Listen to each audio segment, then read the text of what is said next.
With our boards folded together with the outside faces in the center, we can start to lay out our dovetails. We know that the center of the layout has a pin, and I like to mark for the half pins. I use this little square because I know that works for this size dovetail.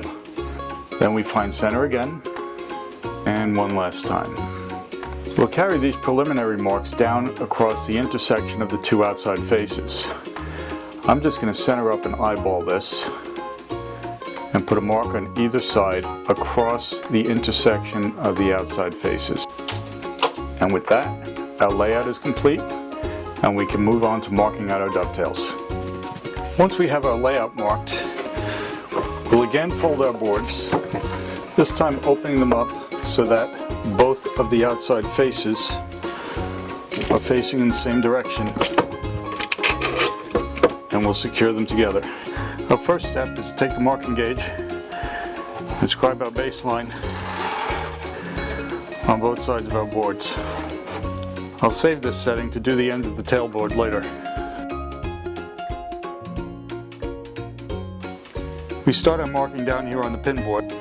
Put my pencil in the mark, slide my tool into contact, and mark two faces of the board. I'll bring the second tool into contact with the first one and make my third mark. Now we'll just work our way down the rest of the board.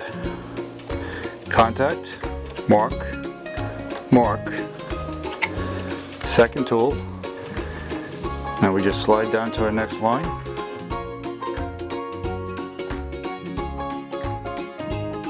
Mark, mark, back into contact, and mark. You'll notice that I don't have to really pay much attention to anything except getting the pencil onto the mark. The rest of it pretty much takes care of itself.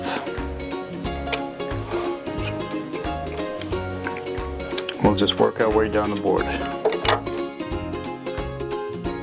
When we reach the tailboard, things get interesting. All we have to do is flip our tool up on end, get back into the collinear mark, and we can just continue.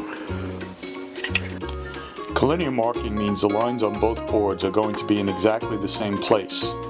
That means the wood underneath those lines is also in exactly the same place.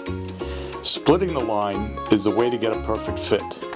You want to cut to the line without completely taking the line, and the joint should slide together nicely.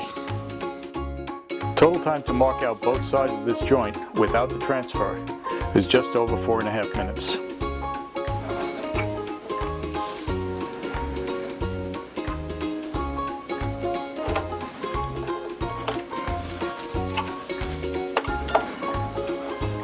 And with that, we've marked out both our pin board and our tail boards, and we're ready to go to the saw. In our next episode, we'll cut and fit the joint without ever having had to transfer marks from one board to the other. Thanks for watching.